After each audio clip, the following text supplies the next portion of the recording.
Good evening. It's been more than 150 days since the Modi government came to power, and this weekend we're likely to see the first cabinet reshuffle. So who's going to be in and who gets the boot? That's going to be the top focus on the news tonight. Welcome to the show. I'm Zaka Jacob. Up first, the headlines.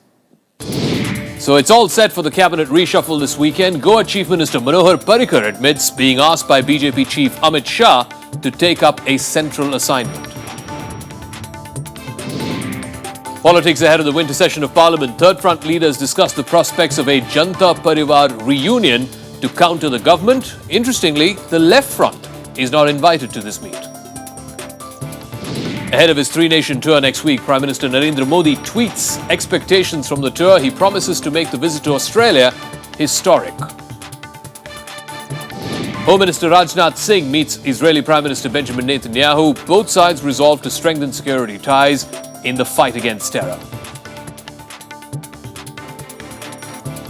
And despite funds pouring in for the fight against Ebola, the UN mission head in West Africa says a lack of resources is hampering its efforts to try and check the spread of the virus.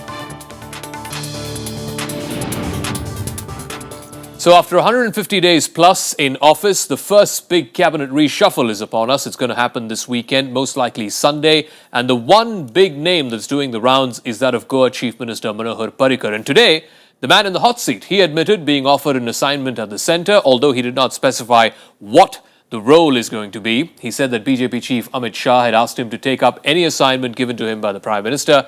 Parrikar says he was willing to shoulder any responsibility. However, he did not disclose if Modi had actually offered him the defence portfolio, as is the speculation right now. According to reports, the cabinet reshuffle will most likely take place on Sunday. The Prime Minister leaves for a multi-nation tour next week. The party president, Amit Shah, talked to me in the morning, told me to accept any assignment which will be given by the Prime Minister.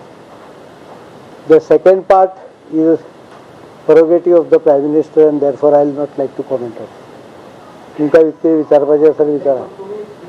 All right, Mr. Parrikar seems set to be a gainer in this cabinet reshuffle. What about the ones who are likely to get the boot, the ins and outs of what is going to be the first cabinet reshuffle of the Modi government? Vinod Sharma is the political editor of the Hindustan Times newspaper. He's now joining us on the news tonight. Thank you very much, sir. First of all, Manohar Parrikar, I mean, why would you pick him out from Goa? He's a three-time chief minister, and bring him to Delhi to handle the defence portfolio, where we know it's a sensitive portfolio, and also it's something that's prone to big-ticket corruption. Walk us through why this choice, if at all, that's what we're going to see Sunday. I think the Prime Minister, it's the Prime Minister's prerogative. One does not know whether he's going to get the defence portfolio because sure enough, one is yet to hear from the Prime Minister. But in parliamentary democracy, to constitute his Council of Ministers is exclusively the right and the prerogative of the Prime Minister. And I think that Mr. Parrikar was very much sticking to the form when he said that he is agreed to accept an assignment at the centre. What job does he get is the Prime Minister's right to decide. And taking it forward from here, I think that Mr. Parrikar, if he gets the defence portfolio, he will bring to that office a degree of credibility and probity in public life. There isn't any charge of corruption against this man. Fair enough. And he is well-read, well-educated. He has a good curriculum vitae to flaunt, to be able to claim that position. And I think that after a huge lull during the UPA period, where defence procurements were put on hold for varied reasons, and one charge that was levelled against the then Defence Minister was that he was erring on the side of caution and, perhaps not delivering to the armed forces the equipment they need. Okay, I mean, I was just going to add that Mr. Parrikar has a clean record. So did the previous defence minister. I'm not sure that quite helped the defence forces. But I want to talk about who in the process loses out. There are a lot of ministers in this cabinet who hold two portfolios, some of them very heavy-duty portfolios. Walk us through what you're hearing from your sources as to which of these ministers are likely to shed one of their two ministries and who else comes in. Yeah, to be fair to Arun Jaitley, when he got these two portfolios, To start with, when the Prime Minister constituted his cabinet, he said that it was a concurrent charge. And it is, impossible to imagine one right. person handling these two ministries. These are heavyweight ministries. These are heavy-duty ministries. These ministries require a lot of attention and investment in terms of time and some degree of, incisiveness of thought. So I think that if these two ministries are being segregated, it was only overdue. The opposition has been crying in the face of the Chinese aggression and the happenings on the Indo-Pak border that this country requires a full-time defense minister. And I think that the Prime Minister has seen the reason behind this criticism, and he's going to put a full-time defense minister in charge. Insofar as other ministries are concerned, I may point out that Mr. Nitin Gadkari has a bunch of portfolios, which are, I think, too large and too many. I could foresee that he may have to shed perhaps the rural development Panchayati Raj, which he got consequent to the death of Mr. Gopinath Munde. That's right. He was also holding a concurrent charge. And then one is hearing about the induction of Mr. Suresh Prabhu from the Shiv Sena. And if that happens, then this would lay at rest the speculation about the tense relationship between the Shiv Sena and the BJP. But one must remember that Mr. Suresh Prabhu was also a minister for power in the Vajpayee government, and he had to be ejected by Mr. Vajpayee under pressure from then Shiv Sena C. Balasaheb Thackeray. And he was a well appreciated minister, but he had to do it. Well. He was a well appreciated minister. His work in the ministry was appreciated. So what I hear is that Mr. Suresh Prabhu, because he is not a member of either house, he may take up the position of Deputy Chairman of the Planning Commission. And one is yet to see. That is again the prerogative of the Prime Minister. I am only speculating, as is the atmosphere of the day. Okay, we'll wait and see how it goes. The Prime Minister, of course, made that comment during his Independence Day speech that he wants a new planning commission. We haven't seen what form that takes. But stay on with us, Mr. Sharma. I'm going to come back to you on another equally interesting political development that's happened today, and this is coming ahead of the month-long winter session of Parliament. There is once again the big dream of the third front. So some leaders met today in Delhi over lunch. They discussed strategy to counter the government as a united front in Parliament. The leaders also hinted that the erstwhile Janta Parivar could come together once again to form a party in the future. What's interesting about this particular meeting that happened today was that the left front, which was the fulcrum of all so-called non-Congress, non-BJP fronts in the past, was not invited to today's lunch. आज सिद्धांत रूप में राजनीतिक तौर पर यह सहमति बनी है कि हम लोगों को मिलना है, एक साथ काम करना है, और हमने इसलिए कहा कि ये जो एकजुटता है ये एकात की तरफ भी बढ़ सकता है, एक पार्टी की तरफ भी बढ़ सकता है. Old foes turned friends are now looking at one big family. The hint that the Janta Parivar is looking to regroup as one entity was clear at the meeting of Third Front leaders at SP Chief Mulayam Singh Yadav's residence in Delhi Thursday. As of now, the parties agreed to work together as a group in Parliament. इन्होंने कहा था कि हम 100 दिन में काला धन लाएंगे, और ये धन लाके बोले थे कि 15-15 लाख रुपया होगा, हिसाब प्रत्येक भारतीय नागरिक के खाता में हम जमा करेंगे. अब ये गिरगिट के तरह ये रंग बदल दिए. The meeting comes months after an attempt to form a non-Congress, non-BJP front ahead of the Lok Sabha polls, which failed. The left parties, which were at the helm of affairs at that time, were not invited. I do not know what they mean by that front. Whether they mean inviting all non-BJP, non-Congress parties, that also it is not clear, because they have not invited left parties. However, Nitish Kumar made it clear that these parties are open for a dialogue with like-minded parties to try and expand this alliance. The meeting is also being seen as an attempt by these parties to remain politically relevant after their poor show in the Lok Sabha polls. With inputs from Ravindra Sharon, Bureau Report, Rajya Sabha TV. All right, so this third front dream once again. Vinod Sharma is still with us, political editor of the Hindustan Times.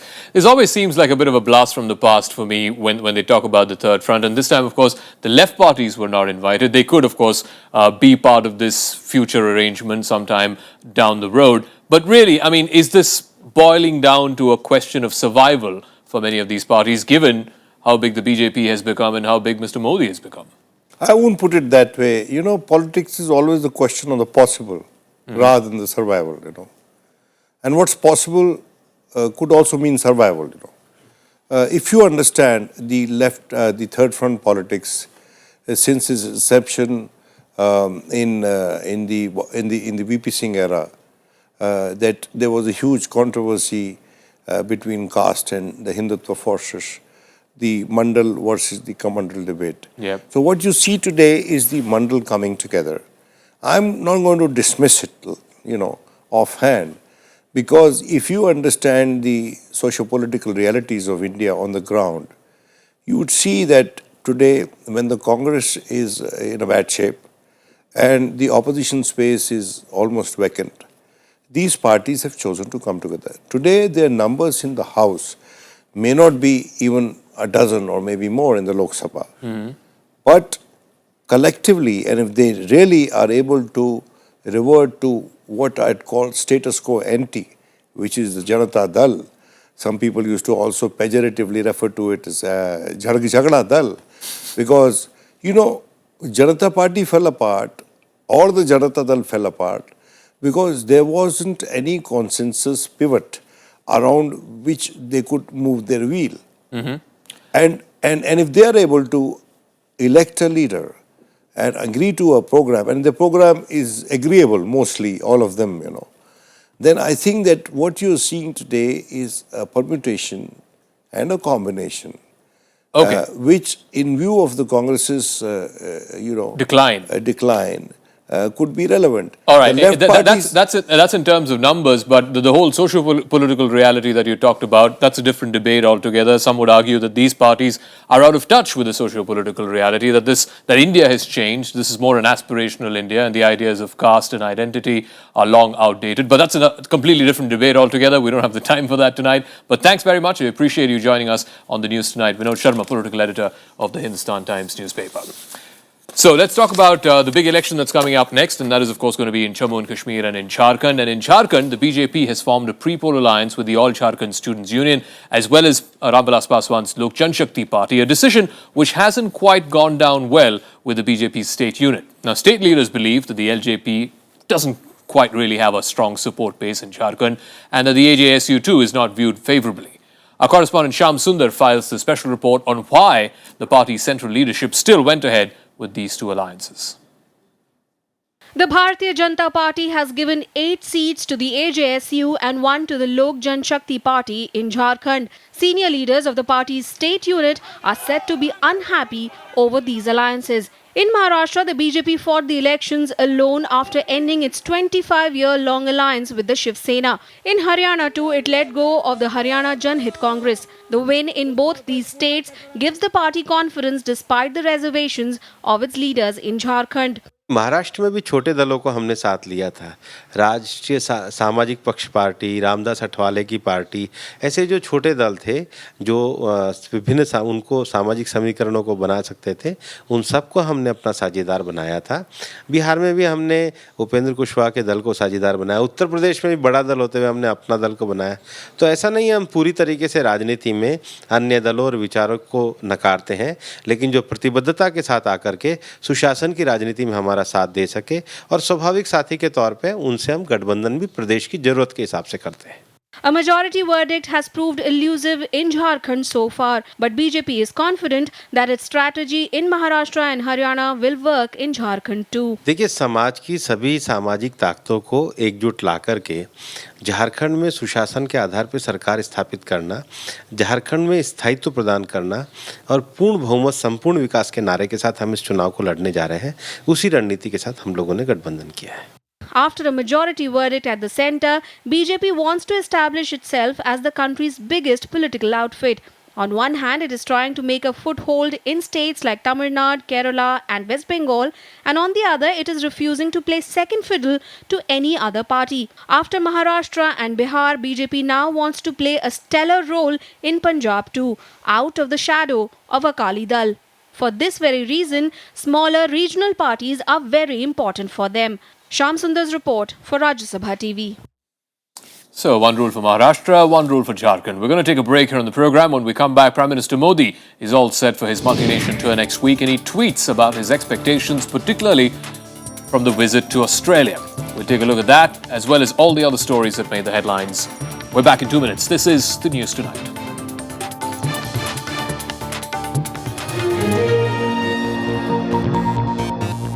Welcome back. You're watching the News Tonight. Prime Minister Narendra Modi will be leaving for a three-nation tour early next week, and ahead of the visit, he took to Twitter outlining his expectations. Modi said he'll be looking for strong regional ties at the ASEAN summit in Myanmar. He said his visit to Australia would be, and I quote, both special as well as historic.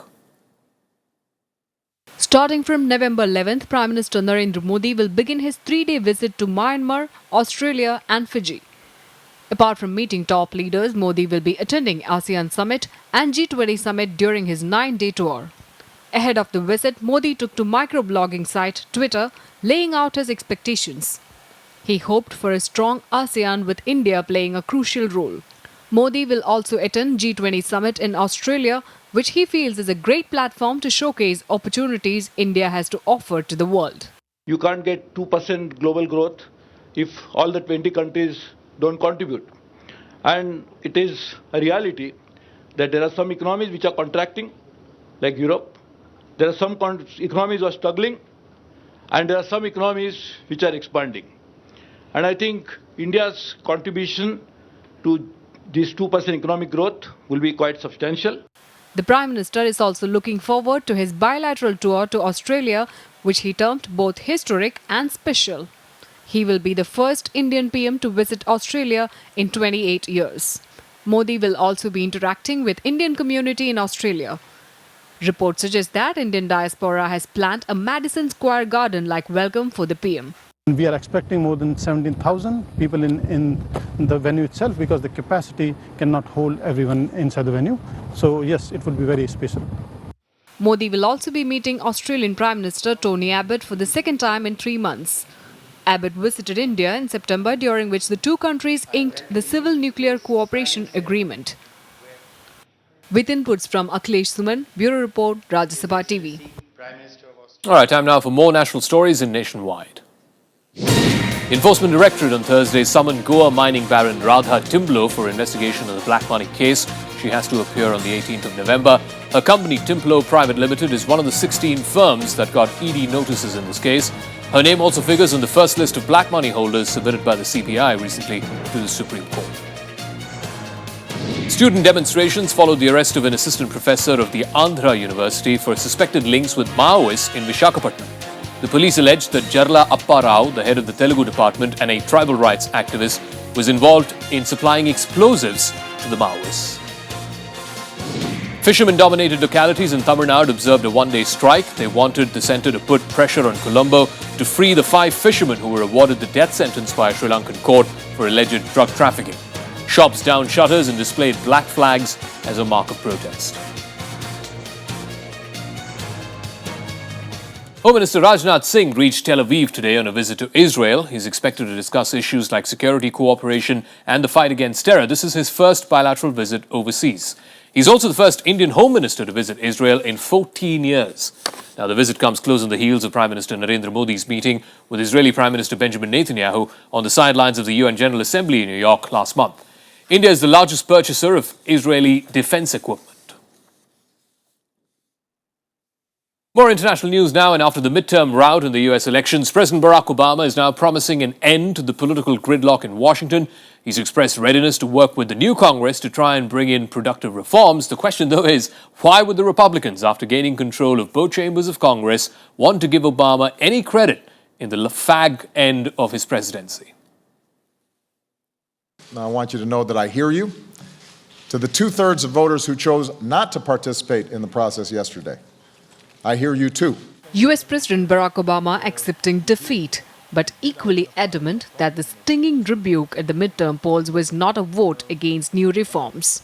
Obama has expressed willingness to work with the new Congress on issues of international concern, but at the same time insisting that the historic win by Republicans will not compromise his administration's core principles. Congress will pass some bills I cannot sign. I'm pretty sure I'll take some actions that some in Congress will not like. That's natural. That's how our democracy works. On the other hand, Republicans are promising more cooperation and better understanding. We need to embrace the energy revolution that's going on in our country, promote it. It's hugely advantageous to America, not only in the area of energy independence, but employment. The president's indicated he's interested in doing tax reform. We all know having the highest corporate tax rate in the industrialized world is a job exporter. All this talk about job exportation. But despite the suggestions of openness, stumbling blocks remain, starting with the potential White House action on immigration, tax reforms, and Obama's appointment of a new Attorney General. Obama is clear that he will repel efforts by his opponents to undercut landmark policies on healthcare and environment. Bureau Report, Rajya Sabha TV. Well, it didn't get much play during the midterm campaigns, but certainly the Ebola fight is a priority for the US president. Now the UN mission in West Africa is facing a severe funds crunch to fight this virus, and that is despite significant contributions from around the world. A WHO report says of the planned 4,700 plus beds in Ebola treatment centers, only 22% are operational. They're blaming delays on insufficient number of foreign medical teams. The funds are pouring in, but they are still not enough. The UN Ebola mission head in West Africa says he lacks adequate resources to fight Ebola. The admission comes even as the Islamic countries and Islamic Development Bank pledged millions of dollars to fight the virus. دولار منحة حتساعد في مكافحة هذا المرض وتكون فيها دعم للأطباء أو بناء الكوادر الطبية كذلك لإيجاد بعض الأبحاث التي تساعد مكافحة هذا المرض. In Liberian capital Monrovia, there is a decline in the spread of Ebola, but there is a significant acceleration in other parts of the country. A new Ebola clinic in Liberia is now treating medical workers who became infected while caring for others. They were trained to preserve life, and they gave life. Those are the doctors and the nurses and the physician assistants and the support workers, 2 healthcare workers that actually went out there not knowing what they were dealing with. The Dutch Navy is sending one of its biggest ships to West Africa. It is carrying an entire hospital, 100 vehicles, ambulances, mobile laboratories, protection suits, beds for patients, generators and medicines. What we will do is bring all these goods which are collected by the European Union towards the affected countries in West Africa. Once we've delivered the goods, we will remain in the area and we will do the internal transport over there. Meanwhile, the Spanish nurse infected with Ebola has been discharged from the hospital after beating the disease. According to WHO, 4,818 people have died of Ebola as of now. In Liberia, Sierra Leone and Guinea, the transmission of Ebola remains widespread, particularly in capital cities. Bureau Report, Rajya Sabha TV. More international stories coming up in Global Buzz. In Hong Kong, pro-democracy protesters clashed with the police in Mong Kok. This was early Thursday, and this is the first time it's happening in over 2 weeks.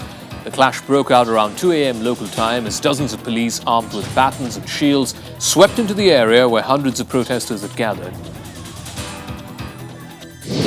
3 West African presidents have urged the military in Burkina Faso to appoint a civilian government as soon as possible to guide the country to elections in November of next year. However, those talks failed to name a new leader to head this unity transitional government.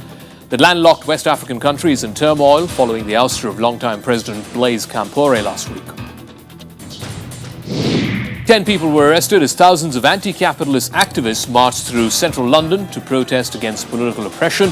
Protesters wearing Guy Fawkes masks marched from Trafalgar Square to Parliament as part of the Million Mask March.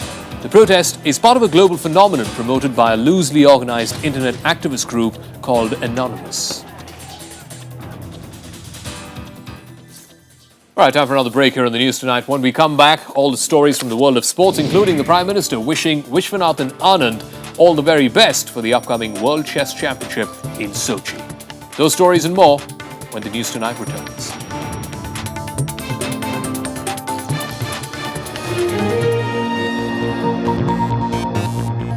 All right, welcome back to the news tonight. All the stories in sports coming up in Sports Beat. Prime Minister Narendra Modi wished Vishwanathan Anand good luck for the World Chess Championship starting Friday in Sochi, Russia. Anand is starting as the underdog this time in the rematch with Magnus Carlsen of Norway. The Nordic prodigy had beaten the world champion Anand 6.5 to 3.5 after 10 of the 12 scheduled games in 2013. India beat world champions Australia 2-1 to level a four-match hockey test series to 1-1 now. This was in Perth. India started off aggressively and kept the opponents busy, managing to sneak into the defence line. Ramandeep Singh and SV Sunat scoring for India after Matt Goads gave Australia the lead in the 30th minute. The third match of the series will be played Saturday. Lionel Messi scored twice to equal Raul's all-time Champions League record of 71 goals in Barcelona's 2-0 victory against Ajax. The Argentinian sensation scored in the 36th minute with a soft header after Ajax failed to clear a free kick. His 71st goal in the competition came after he linked up with substitute Pedro. This was in the 76th minute. Barcelona have now qualified for the last 16. It took Raul 142 Champions League games to score his 71 goals. Messi, though, has done it in just 90 competitive games. And Chelsea stretched their unbeaten record of the season with a 1-1 draw against Maribor. They are the Slovenian champions. This is, of course, in the ongoing Champions League. With this win, the London club look well placed to qualify for the knockout stages with 8 points in Group G. Manchester City, though, they're on the brink of elimination after they were reduced to just 9 men and lost out to CSKA Moscow. Cricket in India have thrashed Sri Lanka in the second one-day today in Ahmedabad by 6 wickets, largely because of the efforts of batsman Ambati Rayudu, who scored his maiden one-day 100. Batting first after winning the toss, Sri Lanka set India a rather modest target of 275. India were off to a brilliant start right from the word go, with Umesh Yadav dismissing Kusal Pereira in the very first over. Half-centuries by skipper Angela Matthews and Kumar Sangakkara steadied the ship somewhat for the Sri Lankans. Eventually, they ended up with 274 for 8. For India, Shikhar Dhawan continued his good run. He scored 79. The victory at Motera now takes India to the top of the one-day rankings all over the world. India now lead this 5-match series 2-0. Finishing off the match with a lovely stroke over. And finally, before we wrap up the news tonight, today is Guru Purab. Gurudwaras are chock-a-block with devotees on this festive occasion. It's the birthday of Guru Nanak, who's also the founder of the Sikh religion. Processions and prayers mark the day right from dawn all the way through to dusk. Enjoy these images. Wish you all a very happy Guru Purab if you celebrate. We'll catch you again tomorrow night, same time. This is the News Tonight team from me, Zaka Jacob, and the rest of us. Good night.